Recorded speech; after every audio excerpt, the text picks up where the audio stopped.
Can the soldiers hear me over there, back there? Can you hear me okay? Because I really can't hear myself. Yeah? You got it? Okay, great.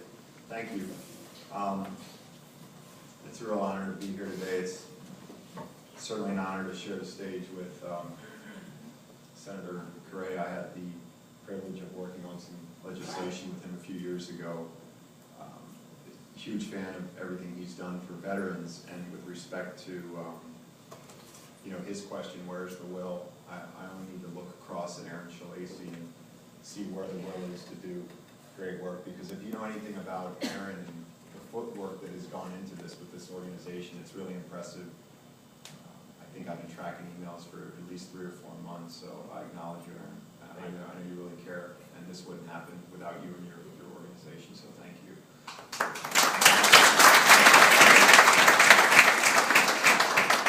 So I'm from an organization called Save a Warrior, and I really invite you, if you want to move up, some of these slides are really important, and I hope you can see, and there is some room up front.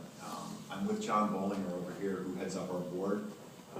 I used to work for John at McKesson Corporation, and McKesson Corporation has the largest pharmaceutical contract with the DoD and the VA, so it kind of puts John into a precarious situation, but John gets it. Like, he really gets what we're trying to do in this organization. I'll explain more about that.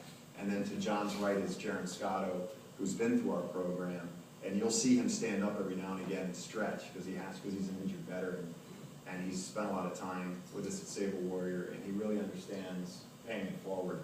This microphone is just thrown. Sorry. Okay, so 22 a day. If you look at your flyer, obviously that's the theme of what we're talking about, 22 a day. So I've been briefing off that slide around the country for the past year now. There's always been an asterisk next to it, because I knew that number wasn't accurate. That was what was being counted at 22 a day. Let me tell you what's not in that number. Deaths by alcohol poisoning, accidental overdoses, a veteran drives across 4 lanes of traffic wearing no seatbelt and slams into oncoming traffic. That doesn't get counted. A veteran drives his motorcycle into the back of an 18-wheeler going 80 miles an hour.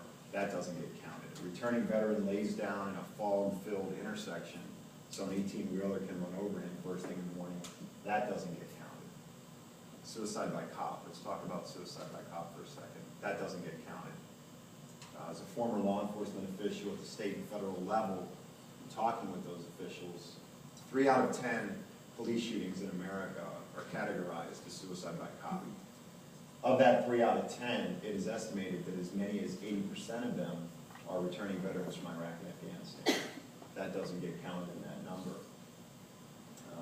Touching on law enforcement for a second, since 2003, more than 130 veteran courts have opened up around the United States to handle the fallout from the trauma, multiple deployments, post-traumatic stress, and traumatic brain injury.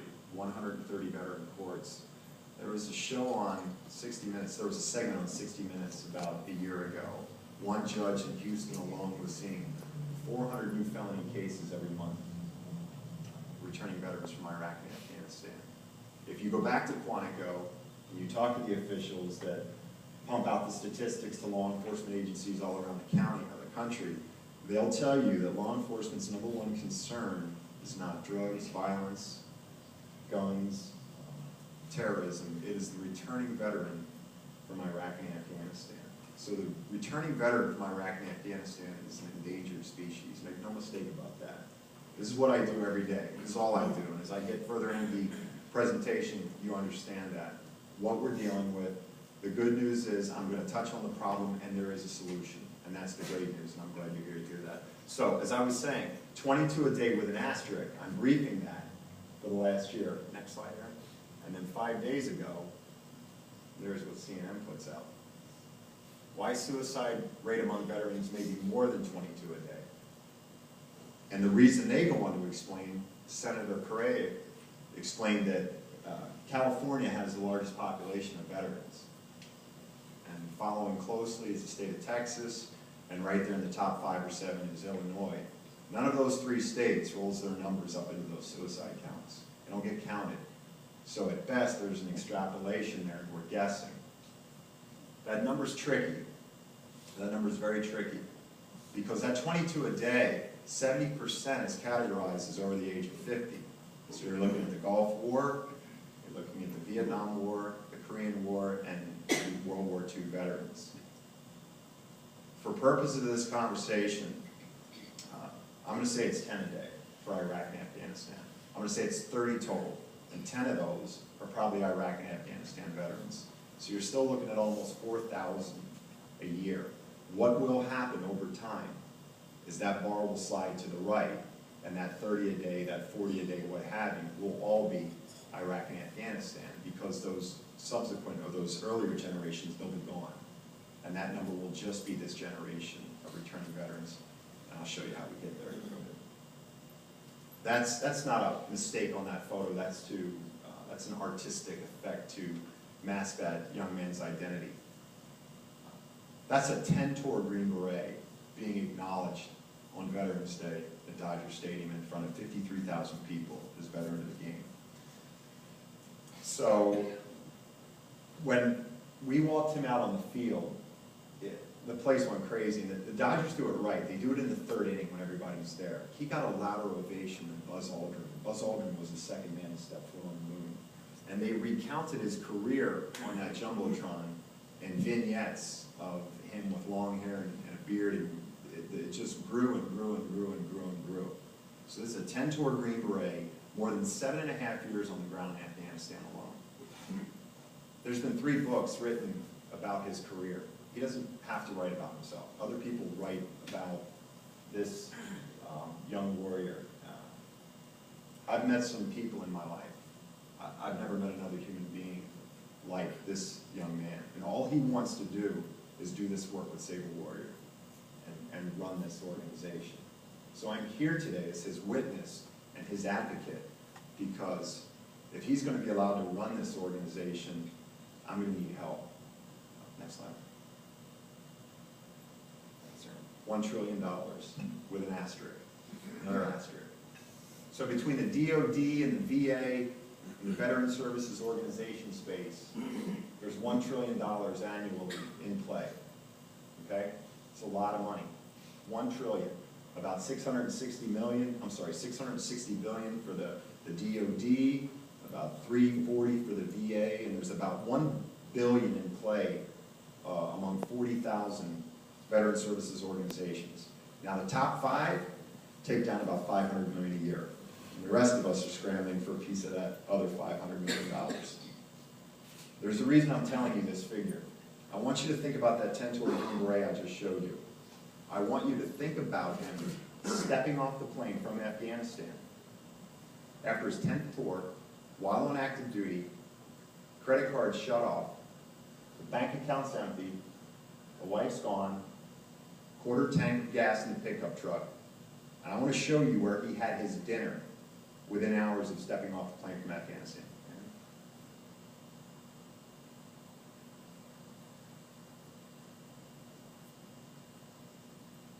That's where he ate his dinner.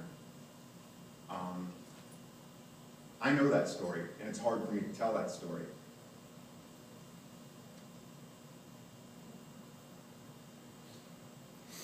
So, that was the best that we could do that night for him.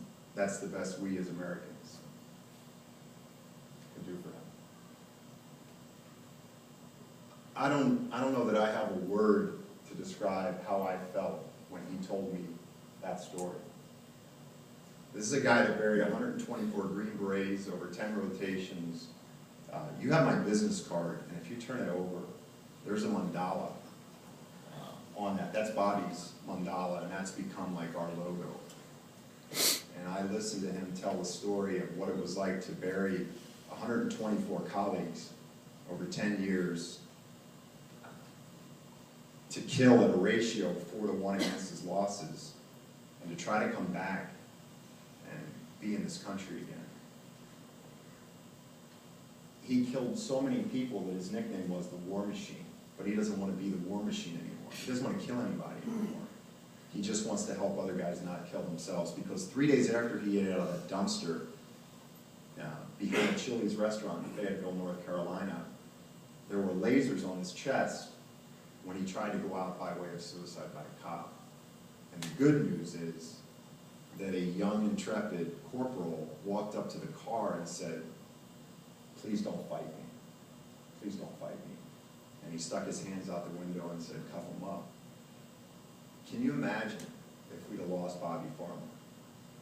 What that represents? That's a national treasure. And he was moments away from being another statistic that I would sit here and talk to you about. And there's $1 trillion in play. So, next slide. That's who we are for Bobby Farmer. He called Save a Warrior the last house on the block, the last house standing. Okay? That there was no other where, there was no place to go. He tried everything. But he got his life back when he came to Malibu and went through our war detox. He said, "This is the last house on the block for me. This is it."